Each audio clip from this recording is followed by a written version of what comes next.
Michael Carter wasn't the kind of man who disappeared. For 12 years, his life followed the same routine with almost unsettling precision.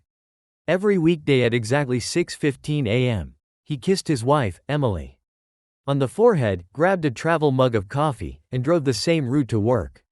He never ignored calls from family. He never stayed out without telling someone. He never missed anniversaries, birthdays, or Sunday dinner with his parents. So when Michael failed to show up at work on a cold October morning, nobody panicked. At first, his coworkers assumed he was sick. His wife assumed he'd been called into an early meeting. By noon, neither of them had heard from him. His phone rang once, then went straight to voicemail. His bank account wasn't touched.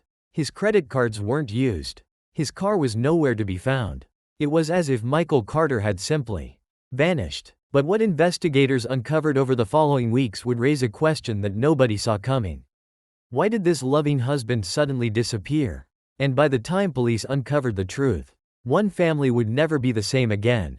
Before we dive deeper, if you enjoy immersive mystery stories that keep you guessing until the very end, consider subscribing to A Darker Shade of Truth. Every week we explore fictional crime mysteries filled with twists, suspense, and unforgettable endings. Michael and Emily Carter lived in the quiet town of Willow Creek. Their neighbors described them as the perfect couple. They had been married for 9 years. No children, no public arguments, no financial struggles, no obvious enemies. Michael worked as an accountant. Emily owned a small flower shop downtown. Their life appeared almost painfully ordinary. Yet detectives know something most people don't. Perfect lives often hide imperfect secrets. When officers searched the Carter home, nothing appeared unusual. Michael's clothes were neatly folded. His laptop remained on the dining table. His passport was still inside the bedroom drawer. If he'd planned to disappear, why leave everything behind? The first real clue came from a nearby gas station.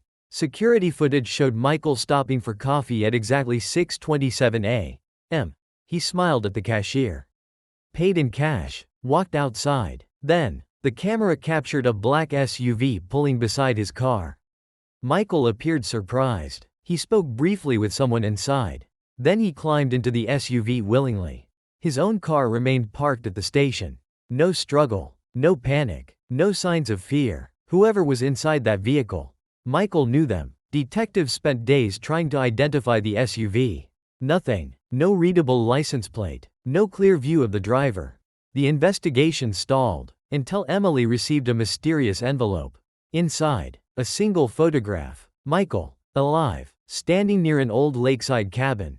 The photo contained no message, no ransom demand, no fingerprints, only one unsettling detail. Michael looked directly into the camera. But his expression wasn't fear. It looked like guilt. If stories like this keep you hooked, don't forget to subscribe to A Darker Shade of Truth. Your support helps us bring more gripping fictional mysteries every week. Police rushed to the abandoned cabin. Inside, dust covered every surface, broken furniture, rotting floorboards. No Michael, but hidden beneath one loose plank, detectives found something unexpected, a small metal box. Inside were dozens of old letters, every single one addressed to Michael. From someone named Sarah. The letters dated back nearly 15 years. Each one painted the picture of a relationship Michael had never told Emily about. But the final letter changed everything. It read, "If you disappear again, this time I won't let you come back." Who was Sarah? And where was she now? Detectives finally tracked her down. Sarah admitted she'd once dated Michael years before. But according to her, they hadn't spoken in over a decade. She insisted the letters had been stolen from her apartment years earlier. Her alibi checked out. Once again, the investigation hit a dead end. Then another surprise emerged. Michael had recently withdrawn nearly $20,000 in cash. Not all at once, small amounts, over several months. Emily claimed she knew nothing about it. So where had the money gone?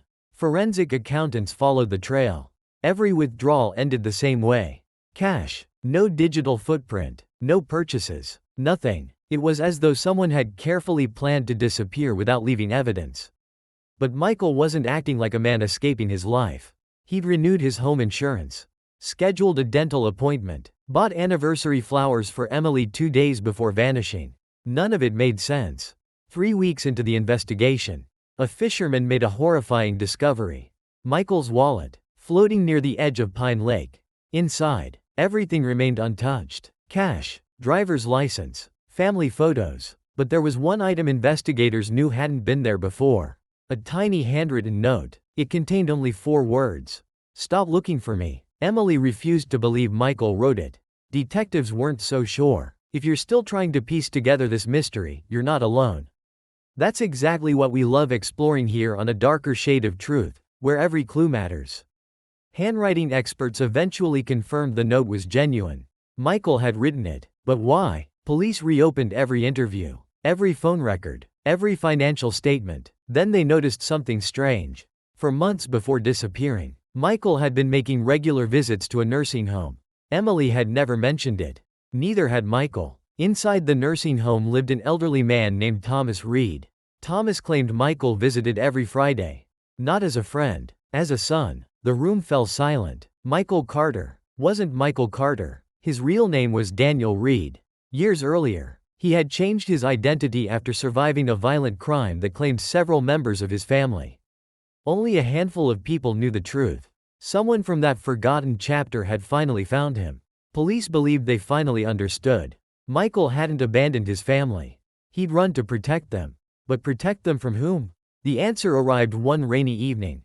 Emily found another envelope. Inside, a recent photograph. Michael standing beside a highway. On the back were 6 chilling words. "You should have stayed dead, Daniel." Investigators raced to identify the sender. Hidden DNA on the envelope matched a man already serving time for organized fraud. But prison records proved he had never mailed it. Someone else had used his identity.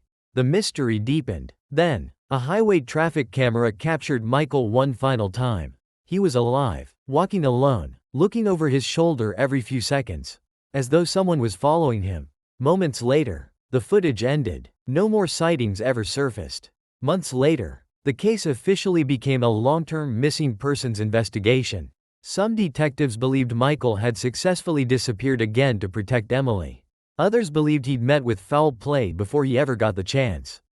Emily eventually sold the house, moved away, started over. But every October, without fail, a bouquet of white lilies appears on her doorstep. No note, no fingerprints, no witness has ever seen who leaves them there. Only one question remains. If Michael really vanished forever, who keeps delivering the flowers? Has he been alive this entire time, watching from the shadows? Maybe the truth isn't that Michael disappeared. Maybe he simply became someone else. Again, and perhaps some mysteries are never meant to be solved. If this story kept you guessing, leave a comment with your theory. And if you enjoy suspenseful fictional crime stories with shocking twists, subscribe to A Darker Shade of Truth so you never miss the next mystery. Because sometimes, the darkest secrets aren't buried, they're waiting to be found.